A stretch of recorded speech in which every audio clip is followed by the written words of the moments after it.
Results are in for the solar tariff. What does it mean?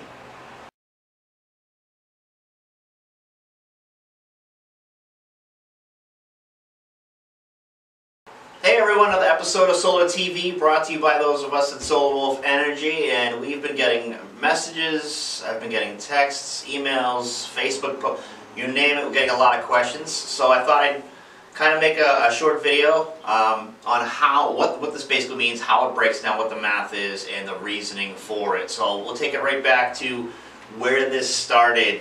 There were two solar companies that made panels here in the United States. They're both foreign-owned companies, I can't stress that enough, have a plant here in the United States that felt that they couldn't compete in a fair market because Malaysia, China, Korea were dumping panels over here at a price that they couldn't compete with. So whenever this happens in the United States, there's a rule from the Federal Trade Commission that a company can appeal to the Federal Trade Commission and say, you know, we're being financially injured by in a way we can't compete with by an outside country. This happened in 2002 with President Bush and the steel industry. So if you can look back to that precedent, and then I'm sure there's others. But so with this, what happens is someone has to obviously pick up the ball and run with it and investigate. And the Federal Trade Committee did several months of research and met with people from both sides, people who opposed a tariff, people who wanted a tariff, and why. Now the people that wanted the tariff were two companies. There's Solar World and Suniva. Now Suniva no longer is in business, they're out, they're completely out, and Solar World has filed bankruptcy protection, but they're still manufacturing panels here in the country. So they wanted a tariff of up to 78 cents per watt for every solar panel. So if this is a 300 watt solar panel, if you round it up to 80, it's roughly about $240 or so, thereabouts, additionally on top of what the panels cost now. So you can imagine that would decimate the industry. Had it gone to that level there, the solar industry overnight would have been shut down. There's no reason financially anymore, if it goes that high, to be doing it in today's market. Now, thankfully it didn't go that way, and the way that it went was broke down like this. The Federal Trade Commission was made up of 4 different members. They, after doing their study, came to the agreement that there should be a 35% increase in panels. So what that translated to was about 13 cents a watt increase. So if it's a 100 watt panel, it's about $13 more, right? So roughly on a 300 watt panel, it's right around $39. That being said, that recommendation came from the FTC, the Federal Trade Commission. That then gets sent to the President's desk. Now, there's a rule there where he has X amount of days to either go along with it, make changes to that, or completely eliminate it altogether. Now, us in the industry were kind of nervous in this whole process because we thought he was going to take it and go right to the 78 cents or more. Thankfully, President Trump did not do that. In fact, President Trump, which a lot of people, all they see is the headlines today that Trump imposed a 30% tariff, and they're rip shit. They're you know, F him, he's terrible, all this. What you guys don't know, okay, is he's not the one to blame. You have two companies, two foreign-owned companies that are to blame for this whole mess, number one. Number two, the Federal Trade Commission recommended a 35% increase. Again, that's where the 13 cents comes from. What President Trump has actually implied was a 30% increase. So it's roughly about 10 cents a watt more. Not bad at all. So this 300 watt panel here behind us from LG, this is roughly $30 more. Not going to make a break on the residential side. That's important to know the different types of solar installations. So if you got a house with an additional 10 panels, the overall cost is only an additional $300.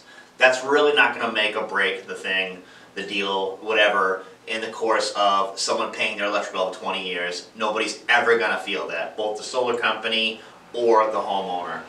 it's kind of a it's kind of a wash, right? So where this really matters is all the people who work in solar on the utility scale.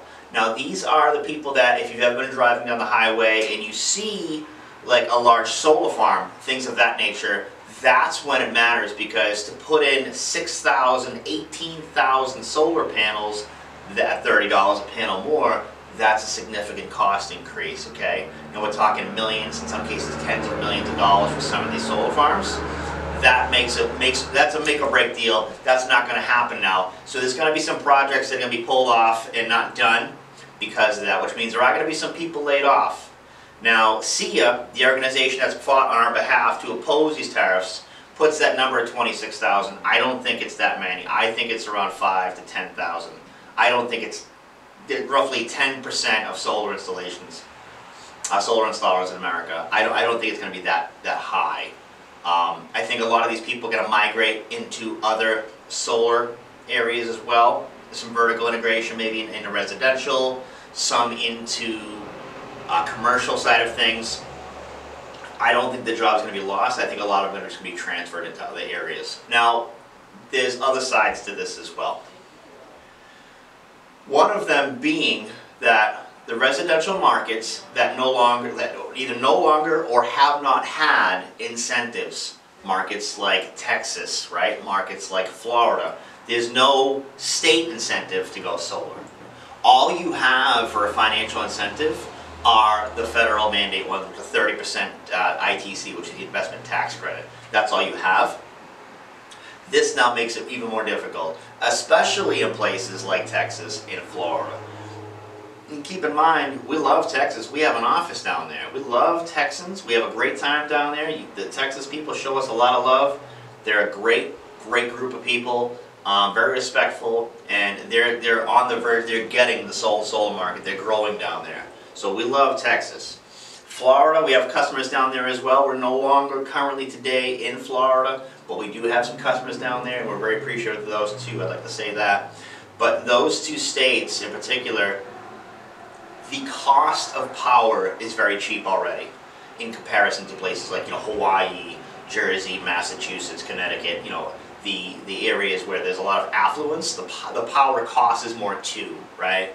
So, but with that, there's usually incentives in those states. So when you're paying 20 cents a watt, you're going to get an incentive, a financial state incentive to help you go solar on top of the federal. So it makes the numbers work pretty well. That on top of, another reason that makes the numbers work really well is that when you're paying 20 cents a watt, even if you had zero incentives, your ROI is faster because it's less of an electric bill monthly you're paying out. So when you go down to Texas and they have a 7 cents per kilowatt price, right, or Florida where it's 11 cents, it's less of a bill and the panels just went up. This is going to be pretty detrimental to even the residential guys down there.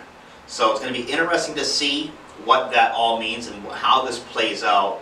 I believe as prices come down, economies of scale, and as the thing keeps rolling on, what's going to happen is where we were last week with pricing is where we're going to be about another 9 more months. It'll take about 9 months, 8, 9, maybe 12 months from today, to get down to current pricing models of where we are right now. That's a projection. Who knows? Could be worse, could be better, right? So these are all some things that need to be known. The last thing I want to leave you guys with, so you guys have a full scope of the whole thing, where this started, where it is, and what it looks like in actual numbers, is this. If we get a 30% increase, which should be in the next 14 days or so, it translates to, like we said, 10 cents a watt, okay? What's good about this is this one thing. I think a lot of people, a lot of news stories are leaving this up, maybe because they don't know anything, maybe because it's not so gripping, punch you in the mouth for a headline story. But on the 10 cents a watt, the 30% tax credit works on that 10 cents a watt, meaning this. The 10 cents a watt increase we were just given is actually only 7 cents. Not bad, right? You think about all things considered. Because you can get so if your system costs $10,000 and you pay taxes, you'll get $3,000 back in your taxes, right? So on this 10 cents, that translates to 3 cents back off from the ITC. Pretty great.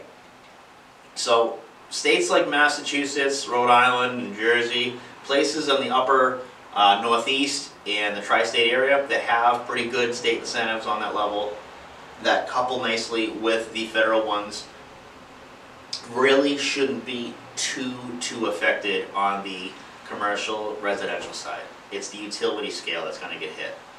But I wanted to leave you with all that so that you guys kind of have a full scope of what's going on with all this. Thanks for watching. Take care.